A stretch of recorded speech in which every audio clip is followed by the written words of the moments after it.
É bom, irmãos, bom estar em comunhão, em unidade com a igreja do Senhor. E eu tenho uma palavra voltada para esse princípio, questão de unidade.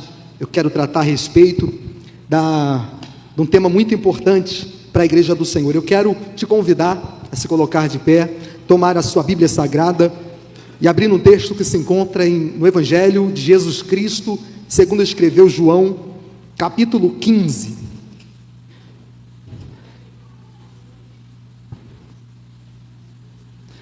A epígrafe do texto está lá, a continuação das últimas instruções aos discípulos.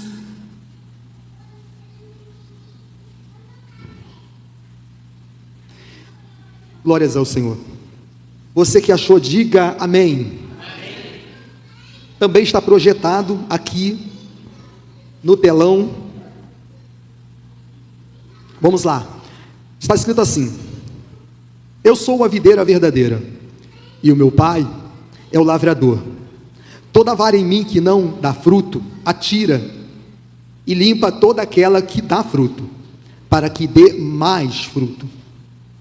Vós já estáis limpos pela palavra que eu vos tenho falado. Estai em mim, e eu em vós. Como a vara de si mesmo não pode dar fruto, se não estiver na videira, assim, também vós, se não estiverdes em mim.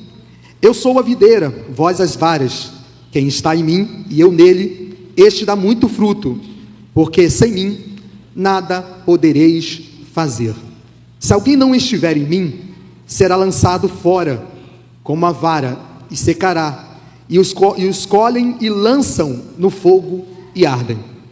Se vós estiverdes em mim e as minhas palavras estiverdes em vós, pedireis tudo o que quiserdes e vos será feito. Nisto é glorificado o meu Pai, que deis muito fruto, e assim sereis meus discípulos. Como o Pai me amou, também eu vos amei a vós. Permanecei no meu amor. Se guardardes os meus mandamentos, permanecereis no meu amor. Do mesmo modo que eu tenho guardado os mandamentos do meu Pai e permaneço no seu amor. Tenho-vos dito isso para que a minha alegria permaneça em vós e a vossa alegria seja completa. O meu mandamento é este: que vos ameis uns aos outros, assim como eu vos amei. Ninguém tem maior amor do que este, de dar a alguém a sua própria vida pelos seus amigos. Vós sereis meus amigos, se fizerdes o que eu vos mando. Já não vos chamei servos, porque o servo não sabe o que faz o seu senhor. Mas tenho-vos chamado de amigos, porque tudo o que ouvi do meu Pai vos tenho feito conhecer. Não me escolhestes vós a mim, mas eu vos escolhi a vós, e vos nomeei, para que vardes e deis fruto, e o vosso fruto permaneça, a fim de que tudo quanto em meu nome pedides ao Pai, Ele vos conceda.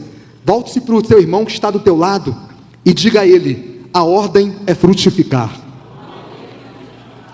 Uma bela salva de palmas ao Senhor por essa palavra. Tome seu assento, glorificando a Deus. Irmão, o título dessa mensagem eu quero trazer é uma determinação para a videira. Algo incomum, algo determinado. Todos nós temos uma determinação em nossas vidas, algo que já fora determinado desde a eternidade. E eu quero abordar justamente a questão da frutificação dentro da unidade, dentro do corpo. Todos nós conhecemos que o nosso Deus ama a unidade, estar com os seus filhos, Ele ama isto. Ele é um Deus que desde a eternidade ama a comunhão. Haja visto que esse Deus, Ele é um Deus triuno. A Trindade é o Pai, o Filho e o Espírito Santo. Desde a eternidade eles vivem em comunhão. Perceba também que o próprio Cristo, em sua natureza, sendo Ele, e a gente usa o termo união hipostática, porque Ele é 100% homem, 100% Deus. Dentro da sua natureza, Ele é unido.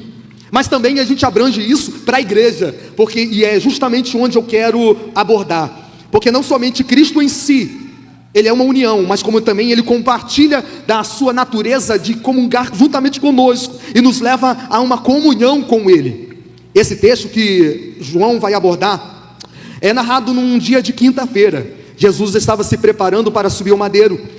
Estava chegando o dia da Páscoa, o dia mais celebrado pelos judeus, porque Páscoa era o dia em que se celebrava o êxodo, a partida do Egito, e Deus comprando. Tinha um simbolismo de também perdão de pecados, tinha um simbolismo de que o próprio Deus havia conquistado para si uma nação dentre muitas nações da face da terra. Jesus estava instruindo os seus discípulos, e é importante olharmos para o capítulo de número 14, 15, 16, até o 17, você vai ver que é um enredo mergulhado pela Trindade, onde o Pai age, o Filho age e o Espírito Santo está agindo.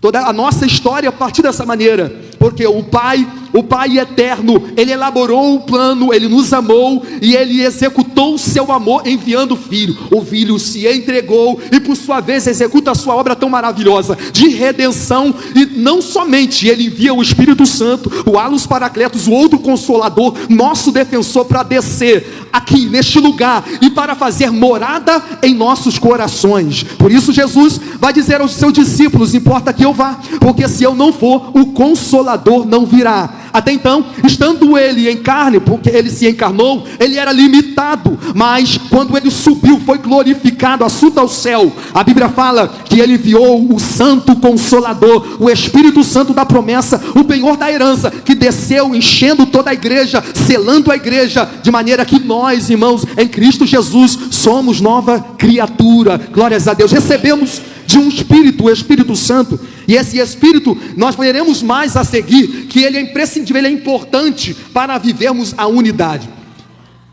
Dentro da criação, irmãos, consideramos que Deus tenha feito leis espirituais e também leis naturais, liberando no evento da criação, leis para reger, e uma dessas leis é crescer. Dentro da criação, tudo cresce, tudo tem um momento de crescimento. Perceba bem que embora muitos cientistas alegam que o universo está envelhecendo, mas é comprovado não por teorias, mas é comprovado que o universo está em expansão. E para mim expansão não é envelhecimento, expansão é crescimento. Porque onde o Espírito do Senhor age, o Espírito Santo age, tem expansão, tem crescimento, tem multiplicação, tem coisa gloriosa para acontecer, irmãos. E no meio da criação, como Deus determinou o crescimento, Ele disse ao homem: crescei e multiplicai. Deu a mesma autoridade afora às árvores, para que elas dessem seus frutos conforme a sua própria espécie. Deu o sol para iluminar e para fazer com que o dia seja iluminado, e a lua exercer a sua atividade noturna. Deu aos rios a palavra dizendo: vai até o sentido aos mares e de lá não retorne. Toda a criação, ela tem uma métrica, toda a criação, ela tem algo dentro da criação determinante para reger todas as coisas. E o objetivo é que haja expansão e crescimento. E talvez você me pergunte: o que isso tem a ver com a minha vida? Irmãos, tem muito a ver com a sua vida, porque Deus está te chamando para provar de um crescimento. Quem não cresce morre, quem não cresce falece, quem não cresce mingua, quem não cresce não produz, irmãos. João usa aqui uma imagem metafórica para representar a união entre a igreja e entre Cristo e a sua igreja. E a igreja é chamada, e a gente pode usar aqui até o termo teologia da permanência, porque a igreja é chamada para permanecer em Cristo. O evangelho de João, ele é sensacional, porque ele vai justamente descrever essa imagem da unidade, dizendo que nós estamos no Pai. E perceba que o próprio Jesus faz ênfase à sua natureza de comunhão com o Pai, dizendo que ele está no Pai e o Pai está nele. E o sentido é que ele está nos chamando para dentro dele. Por isso, irmãos, a Bíblia fala que todos aqueles que estão em Cristo Jesus são nova criatura. As coisas velhas se passaram e tudo se faz novo. Quando estamos em Cristo Jesus, provamos de uma unidade juntamente com Cristo e com o Pai, com o Espírito Santo. Aqui, irmãos, eu não esbarro numa heresia dizendo que o homem participa de uma natureza. Aqui não esbarro como a igreja romana dizendo que o homem vai provar de uma deidade. Não. Nós certamente seremos semelhantes aos anjos em adoração, mas jamais deuses. Mas o que o texto nos faz conhecer aqui é a ideia de que nós somos chamados para viver uma unidade juntamente com o Pai, com o Filho, com o Espírito Santo. E aí aqui eu queria descrever pelo menos algumas certezas dentro do texto do capítulo 15 de João, que é imprescindível para que possamos compreender o fator unidade no nosso meio. A primeira coisa que eu quero apontar aqui, repita comigo: quem escolhe é Deus. Isso é importante e acalenta a nossa alma, porque passamos a compreender que nós não escolhemos a Deus, foi Deus que nos escolheu. Não foi você que quis, Deus desejou você. Não foi você que esboçou qualquer tipo de desejo para ir a Deus, porque qualquer sentimento que te levou a se prostrar diante de Deus foi uma ação do Espírito Santo vivificando o seu interior, gerando fé em você, para você se render a Deus. Deus nos escolheu. Aqui, irmãos, eu não estou entrando dentro de esbarrando numa doutrina errada, mas nós sabemos que foi Deus, desde a fundação dos séculos, que desejou salvar, e desejando salvar, amou o mundo de tal maneira, que enviou seu Filho para que todo aquele que nele cresce, não perecesse, mas tivesse a vida eterna. Esse é o objetivo. Capítulo 15, verso 16, e você repara o seguinte, no capítulo 15, verso 16, como nós lemos, ele diz assim: não me escolhestes vós a mim, mas eu vos escolhi a vós. E aqui é para reforçar essa ideia da escolha, porque ele nos escolheu. Mas vai além disso, ele diz que ele vos nomeei, para que vades e deis frutos, e o vosso fruto permaneça, a fim de que tudo quanto em meu nome pedizes ao Pai, ele vos conceda. O texto está dizendo aqui que o próprio Jesus, videira verdadeira, nos escolheu para estarmos nele.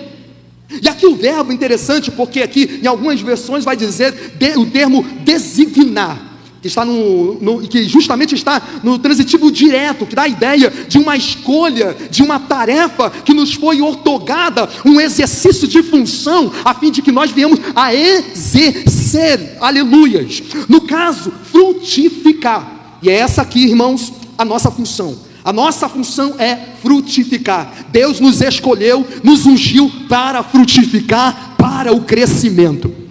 João 17, verso 9 a 12, Jesus olha para os seus discípulos, e o desejo é que os discípulos viessem a romper. Esse era o desejo de Jesus. E ele diz: eu rogo ao Pai, eu rogo por vocês, não rogo pelo mundo, mas por aqueles que me destes, porque são teus. Ele dizendo ao Pai: e todas as coisas são tuas, e todas as coisas são minhas, e neles sou glorificado. Eu já não estou mais no mundo, mas eles estarão no mundo, e eu vou para ti. Pai Santo, guarda em meu nome aqueles que me destes, para que seja um, assim como nós, estando eu com eles no mundo, guardei-os em teu nome, tendo guardado aqueles que tu me destes, e nenhum deles se perdeu, senão filho da perdição. Aqui Jesus expressa o apreço pelos seus discípulos, e ele revela aqui o seu amor incondicional, o desejo que ele tinha para que a igreja, os seus discípulos, se tornasse em unidade, em perfeição diante de Deus, aleluias. Essa é a certeza que Deus te chamou. E Deus te chamou, irmãos, Deus não te chamou para fracasso, Deus não te chamou para derrota, Deus te chamou para aprendizado e crescimento. Deus te chamou para viver uma unidade.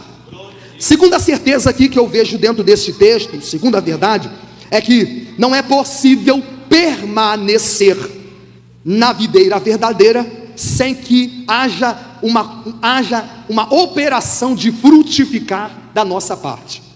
O que você está querendo dizer, pastor Léo? Você está querendo dizer que se eu sou cristão, eu vou frutificar? Sim. Porque todo que não produz fruto, não está nele. Se você quer a prova de que Deus está em você, haverá sinais. Por meio de quê? Fruto.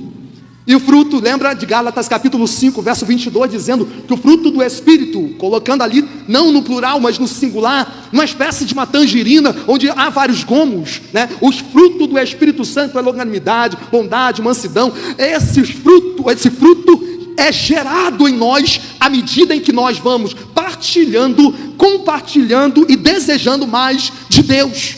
Eu dou para Deus, Deus dá dele para mim.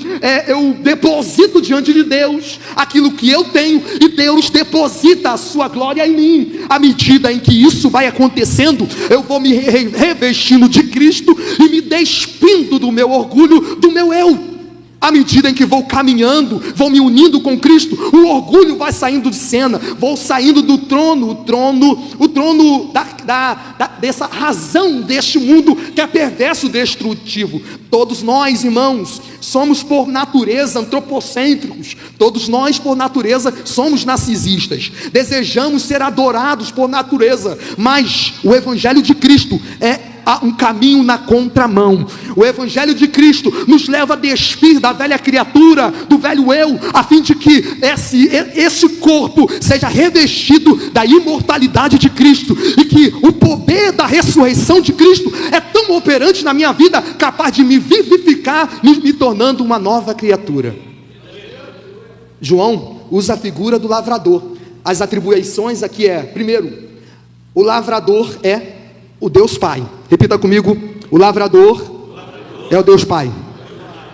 É aquele que é a espécie do agricultor.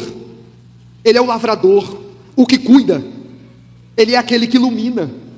Ele é aquele que, irmãos, aqui, usando de uma alegoria, se ele é aquele que ilumina, sendo o sol da nossa justiça, ele veio e ele trouxe a luz da sua graça, tornando favorável a nós, mesmo na nossa fraqueza, nos amando quando nós não desejávamos ele.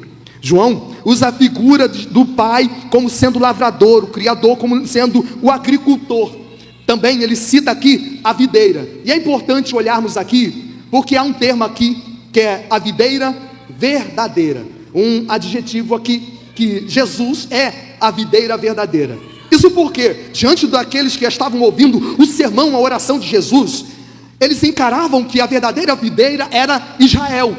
Mas Jesus está reivindicando, dizendo: não, Israel não é a verdadeira videira. A verdadeira videira. A verdadeira videira sou eu. Eu sou a videira verdadeira.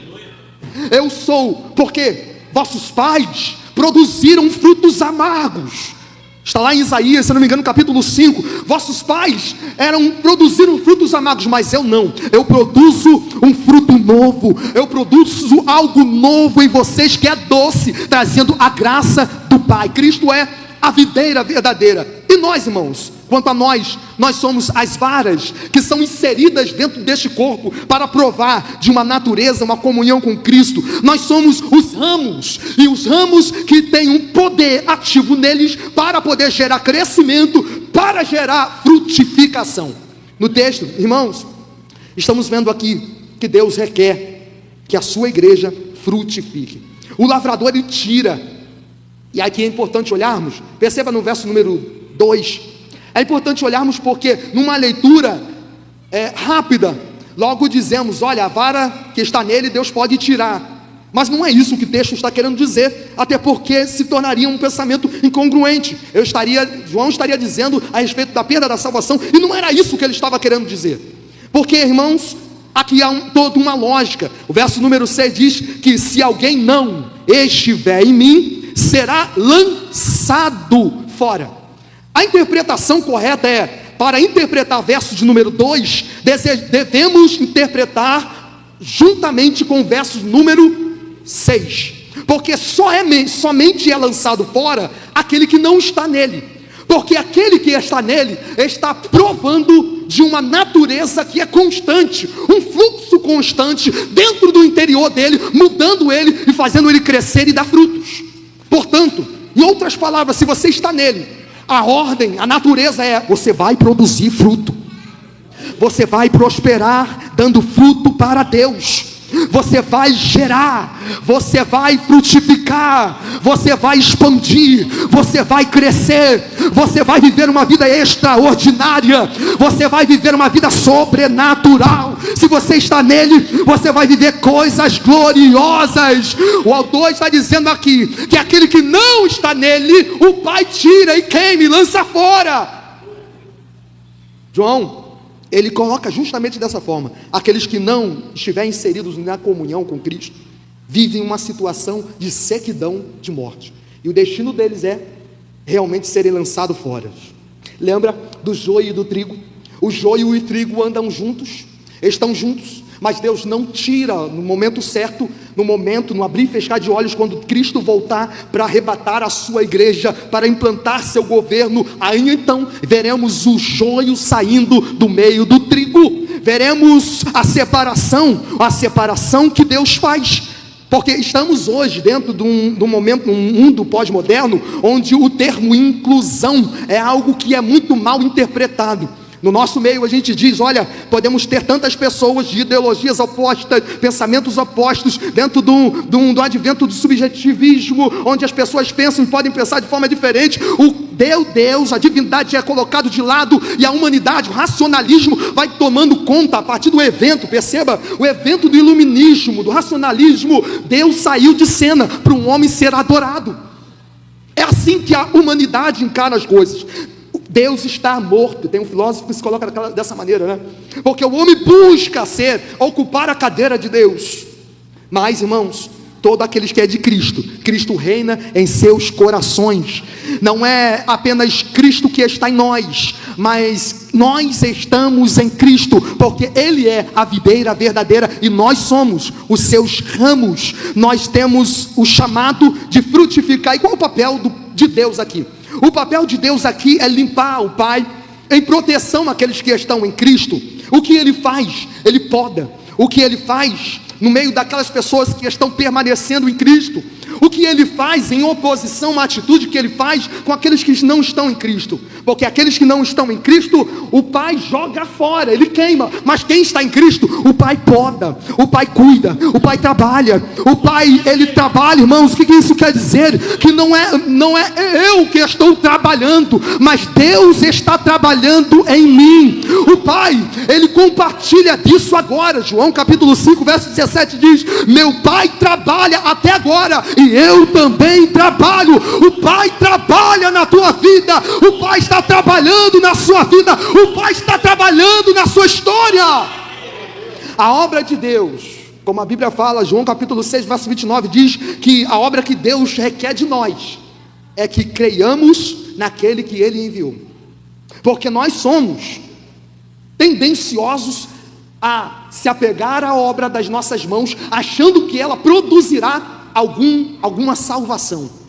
Mas toda obra que nós fazemos é porque estamos inseridos na videira. Portanto, a glória é da videira, a glória é de Cristo. O que podemos fazer no altar para pregar, o que podemos fazer para louvar, o que podemos fazer para limpar a igreja, vir no banheiro, o que podemos fazer como cooperadores ou diáconos, é para a glória de Deus. E no final de tudo, quem trabalha é Ele. E aí é onde eu entro. Nessa história eu sou o escravo, o Dunamis, o Doulos. Doulos é o escravo de orelha furada, aquele que está sendo guiado, e ele só atende uma só voz. Irmãos, correndo porque o tempo não nos espera, a terceira certeza aqui que eu vejo nesse texto, lembra, a primeira certeza que eu falei era que o Pai nos chamou. A segunda certeza é que a ordem é permanecer nele para que possamos produzir frutos. Mas a terceira certeza dentro do texto que eu enxergo é que é uma ação dentro da permanência. Ou seja, quando eu estou em Cristo, há uma ação aqui, produzida em mim, em você, que fará coisas gloriosas em nós. A ação realizada por causa da permanência quando estamos em Cristo, e por isso Jesus adverte dizendo: está em mim, guardai as minhas palavras. Veja, no imperativo, o verso número 10 diz: se guardardes os meus mandamentos, permanecereis no meu amor, do mesmo modo que eu tenho guardado o mandamento do meu Pai. Aqui ele fala: o meu mandamento é esse, que ameis uns aos outros. Ele fala: se vós estiverdes em mim, e as minhas palavras estiverdes em vós, pedireis tudo. Aqui está dizendo que se estivermos nele e permanecermos nele, uma coisa gloriosa ocorrerá em nós. E o que é isso, irmãos? O que vai ocorrer em nós? Dentro da unidade, dentro da ligação que nós temos em relação a Cristo, como sendo a videira, é também compartilhando dos cuidados, vivenciando os cuidados do agricultor, do lavrador, que é Cristo, aquele que cuida das nossas vidas. Provaremos de um alimento sólido. Perceba que a permanência em Cristo ocorrerá uma ação tão gloriosa. A ação realizada por causa da permanência em Cristo vai gerar em nós um movimento, uma ação dentro de nós, um fluxo de vida, algo que vai gerando vida em nós e mudando a nossa substância. A gente vai provando de algo dentro do corpo chamado seiva. A seiva era um elemento dentro da videira que é capaz de alimentar toda a videira. É constituído por um líquido que permite o transporte de águas, de nutrientes, de hormônios, de oxigênios, de gás carbônio. É por meio da seiva que vai alimentando todo o corpo, vai alimentando toda a videira verdadeira. Quem está nele prova de uma seiva, prova da seiva, prova de Cristo no centro. Isso é um vínculo de energia que mantém a nossa vida tão vigorosa, fortalecida, dentro de uma unidade, até chegar o momento em que nós vivemos uma substância, uma natureza capaz de ver o nosso corpo sendo transformado, revitalizado, regenerado, porque ai nós, o sangue de Cristo da nova aliança, se dentro do material orgânico, uma videira, a seiva é aquilo que transporta toda a alimentação, transporta todos os sais minerais de dentro para fora. Aí você lembra na escola você aprendeu sobre um processo chamado fotossíntese, lembra? Que é a ação, as folhagens, a matéria, a planta ela consegue captar o sol, captar gás carbono, e ele consegue convergir gás carbono, transformando em glicose, e também com esse processo gera oxigênio. Ou seja, dentro da nossa comunhão e alimentação com Cristo, quando somos alimentados, também compartilhamos. Quando a videira, quando nós que somos ramos, estamos em Cristo, somos alimentados por esses veremos três processos de alimentação, que é o fenômeno fotossíntese, o fenômeno dentro da seiva, que é a alimentação interna, e também o enraizamento, onde você pode extrair. Dentro desse processo, há sempre um processo de compartilhamento. Nós somos chamados para compartilhar, para gerar vida, para gerar oxigênio. Quando pessoas estão ao nosso redor e falta oxigênio, você gera oxigênio. Olha aí, irmãos, quando você está em Cristo, você gera oxigênio. Quando você está em Cristo, você produz vida e viabiliza meios para que as pessoas vivam de uma maneira adequada e excelente, irmãos. Dentro da seiva flui água. Irmãos, isso é tão glorioso. João capítulo 4, verso 14, aquele que beber da água que eu lhe der, nunca terá sede, porque a água que eu lhe der, se fará nele uma fonte de água que salta para a vida eterna. Dentro de nós flui água, e é água proveniente do Espírito Santo de Deus, que flui no nosso interior, no interior do cristão, que é capaz de mover, gerando vida em nós. Glória a Deus por isso. João capítulo 7, verso número 37, lembra? No último dia, o dia da festa do tabernáculo, Jesus se levanta e diz: aquele que crê em mim, assim como diz as Escrituras, rios de águas vivas fluirão sobre o seu interior. Quem crê em Jesus Cristo, conforme as Escrituras, provará de águas cristalinas, provará de um refrigério de dentro para fora. Isso ele dizia a respeito do Espírito Santo, que os discípulos até então não haviam recebido, mas após ser glorificado, sendo assunto ao céu, o Espírito Santo seria derramado sobre os discípulos, e esse mesmo Espírito foi derramado e está neste lugar. Glória a Deus, irmão.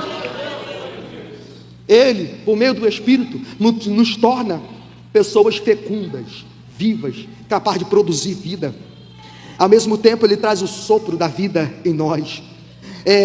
Ele traz, após esse contágio, com a seiva, com o sangue de Cristo, que vai fluindo dentro de todo o corpo. Lembra que se a seiva flui, sais minerais flui carbônio, flui água no meio do corpo de Cristo, flui o sangue de Jesus Cristo, o sangue da nova aliança, o sangue que apaga pecados, o sangue está dentro de você, o sangue está fluindo dentro de você, o sangue de Jesus Cristo que te apaga todos os pecados e te faz de você uma pessoa novinha em folha. Glória a Deus.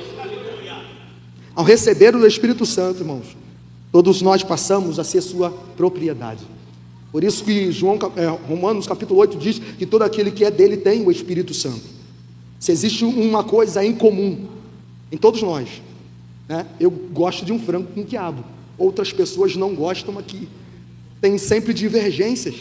Nem sempre eu vou pensar como você, ou você pensará como eu penso. Teremos nossas divergências, mas se tem alguma coisa, algo em comum entre nós, é porque no meio de nós flui o mesmo sangue, o sangue da nova aliança. E esse sangue que faz de nós pessoas fecundas, faz de nós pessoas que vai gerar, que vai dar vida, que vai fazer com que haja coisas extraordinárias. Nós frutificaremos, nós produziremos, e os nossos frutos não serão simplesmente visíveis.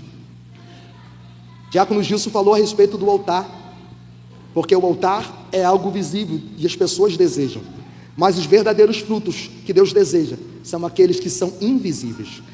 Não são aqueles que estão patentes, mas aqueles que estão latentes.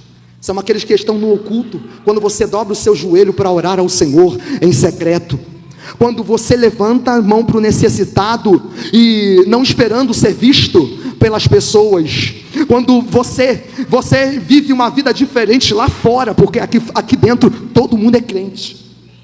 Perceba que as coisas menores são as que mais fazem diferença. Dentro de um alimento, o que gera sabor, sal. Um tempero que ninguém vê, dentro do carboidrato ou no meio do arroz, você não vê o sal. Você não vê quando você não vai ver o óleo, você vai ver o arroz no meio, mas você não enxerga o sal. Quando você faz aquela massa de bolo, você colocou um pouquinho de fermento, e o fermento leveda e faz com que cresça a massa. Assim você não consegue enxergar o fermento, mas o fermento está ali, agindo, trabalhando, fazendo crescer. As verdadeiras obras mais aceitáveis por Deus não são aquelas que estão no púlpito, mas são aquelas que estão no cotidiano. Quando você trata bem o seu companheiro, quando você trata bem o seu vizinho, ou até mesmo a sua esposa, quando você vive uma vida em comunhão, você não deseja os aplausos, mas você está com os seus joelhos dobrados diante de Deus. É nesses momentos tão singelos que Deus mais se agrada. É a obra de Deus que Deus mais deseja, que nós expressemos diante dele tamanha confiança, a ponto de frutificar quando ninguém vê. João capítulo 15, verso 16 diz: não me escolhestes vós a mim, mas eu vos escolhi e vos nomeei para que vardes e deis mais frutos, e o vosso fruto permaneça, a fim de tudo que no meu nome pedis ao Pai, Ele vos conceda. Deus é o que poda, que exerce a função de limpeza, de purificar. E às vezes a gente está questionando com Deus, Deus está te podando. Podar gera dor, podar machuca. Podar, irmãos, é um processo que nós estamos submetidos diante de Deus, que em algumas ocasiões questionaremos: por que estou sendo podado por Deus? Porque Deus está agindo em disciplina. Irmãos, Deus age disciplinando porque Ele te ama. Se Ele te exorta, se Ele te chama para a responsabilidade, é porque Ele não desistiu de você. O crescimento é decorrente desse princípio de olhar para Deus, de ter comunhão com esse Deus, comunhão com Cristo. E à medida que temos comunhão com Cristo, nós vamos provando de uma energia tão solene em nós. Irmãos, nós estamos gastando o nosso tempo com coisas que tiram a nossa energia. Há em nós partições dentro de nós, como galhos, como varas dentro da videira verdadeira, que nós vamos exercendo uma atividade que consome a nossa energia e vai se exaurindo, a gente vai se cansando, vai doendo, a gente vai trabalhando inutilmente. Em algumas ocasiões são inutilmente. Se gera folhagem, mas o fruto não está ali. Deus não quer folhagem ou aparência. Deus não deseja isso. Deus deseja que nós, sim, nós exercemos a atividade de gerar frutos em conformidade com a mente divina, com a palavra de Deus. Irmãos, e esses compartimentos em nós que consome energia, que nos desgasta, que Deus vai lá e e é justamente no lugar onde mais nos empenhamos e exercemos mais atividades, dizendo vai dar certo, vai crescer, vai frutificar, vai produzir. Não frutifica, não produz, não cresce. Deus vai lá e corta, porque Ele ama a sua vida e Ele não quer te ver cansado. Porque Deus está te podando, porque Deus está fazendo isso, porque Deus tocou na minha saúde. Se Deus tocou na tua saúde, é para te levar à dependência dEle. Porque Deus não abriu as portas. Se Deus não abriu as portas, é porque Ele te ama e não quer te ver perdido. Porque está acontecendo uma situação tão caótica. Em tudo você tem que dar graças, porque todas as coisas cooperam para o bem daqueles que amam a Deus. Se Deus poda, se Deus trabalha cortando, se Deus vai lá com uma tesoura e vai te arrebentando, te moendo, é porque Ele te ama e Ele quer te levantar e quer fazer com que você crie força e viva o extraordinário, gerando fruto na obra de Deus. E a gente murmura, dizendo Deus está me podando. Só que todo o trabalho de Deus é bom, porque Deus é bom o tempo todo, o tempo todo. Deus é bom o tempo todo, o tempo todo. O tempo todo Ele é bom, o tempo todo Ele é bom na tua casa. Porque se a tua casa não caiu, Deus é bom, está te sustentando. Ele é o lavrador, Ele é o dono da vinha, Ele está te sustentando. Se Ele cortou para te abençoar, para fazer coisas novas, para fazer com que você não se desgaste, mas para que você venha crescer de uma forma correta. Aqui, irmãos, há aqui uma lição, porque há crescimentos, pastor Walter, há crescimento, pastor Amaro, que nós estamos vivendo, que não é proveniente de Deus. É folhagem, tem aparência, mas não tem fruto, não gera vida. Tem aparência, mas quando Deus vai lá catar, buscar o fruto, não encontra. Lembra? Jesus na última semana, indo sentido Jerusalém, encontra uma figueira, gera figo, né? Quando ele chega lá, só encontra folhagens. Ele passa, só tinha folhagens. E ele olha e ele amaldiçoa a figueira. E a figueira não produziu mais. Por quê? Porque ela tinha aparência, mas ela não tinha fruto. Quem somente deseja aplausos está vivendo uma maldição. Quem somente quer aparecer vive uma maldição dentro de si. Mas aqueles que são humildes e ama a presença de Deus, ama a comunhão com Deus, mesmo quando não tem muita folhagem, Ele produz. Quando Ele não está sendo visto, Ele produz. Quando Ele está lá no anonimato, Ele produz. Quando está sentado lá na última cadeira, Ele continua produzindo. Quando ninguém vê, Ele produz. Ele exala santidade, consagração. Ele não precisa estar sendo visto pelos homens. Ele tem os seus joelhos dobrados diante de Deus. Ele está rendido diante de Deus. E é desses que Deus tira um perfeito louvor. Pessoas pequenas, pessoas fracas, pessoas que dizem sou incapaz, Deus recolhe um perfeito louvor. Pessoas que são semelhantes a crianças, não tem muita capacidade em si, mas Deus está extraindo perfeito fruto. Oh irmãos, deseje, e aqui irmãos, uma palavra que me veio, porque comunhão é intimidade, comunhão é partir do pão, comunhão é vida de oração, comunhão é quando na madrugada Jesus toca, você levanta e fala: eis-me aqui, eu quero falar contigo. E aquele que busca pelas madrugadas encontrará. Buscar-me-eis e me encontrareis, quando me buscardes de todo o vosso coração. Quem está nele tem vida, quem está nele produz vida, quem está nele tem intimidade, quem está nele é proporcionado vida de dentro para fora. Quinta certeza aqui que eu vejo no texto. Aleluia. É que nós enxergamos sol, enxergamos a ação da seiva, mas também tem um fenômeno do solo. E aqui, irmãos, há uma certeza aqui: no solo certo, tudo se torna mais agradável. Quando o solo é adubado, quando o solo está trabalhado, quando o solo está apto para receber, tudo flui. Irmãos, como uma videira, ela precisa de raízes. E aí, irmãos, de outra maneira, Deus tem procurado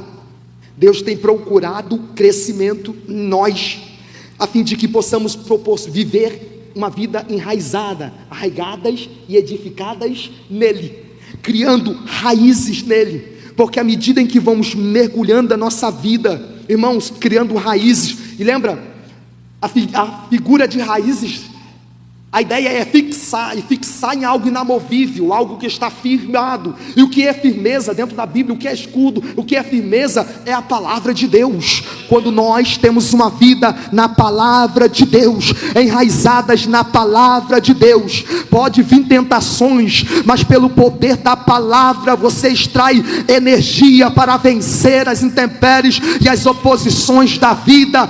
Quando vocês têm uma vida na palavra, pode vir estar inserido no mundo hostil, você vence, porque você tem uma vida na palavra. Irmãos, tudo muda, porque você tem uma vida na palavra. Você se torna fecundo, porque você está enraizado na palavra de Deus, num solo fértil que é a palavra de Deus. Podemos entender que à medida em que nós vamos estendendo as nossas raízes, vamos tendo mais certeza da realidade estabelecida para nós, de que nós devemos frutificar.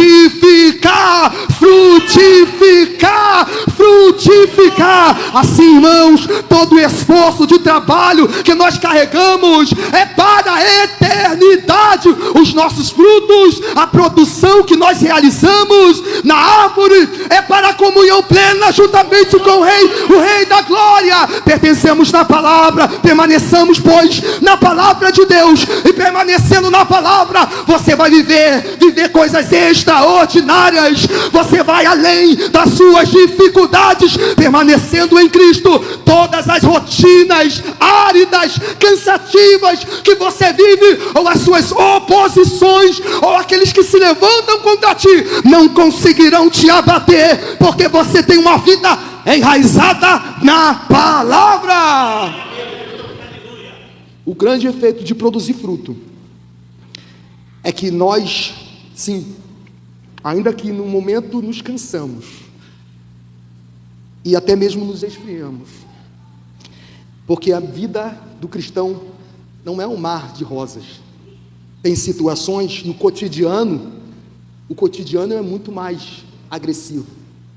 Momentos em que, e a gente aqui não está querendo trazer uma palavra romântica, dizendo tudo vai ser um mar de rosa. Não é isso.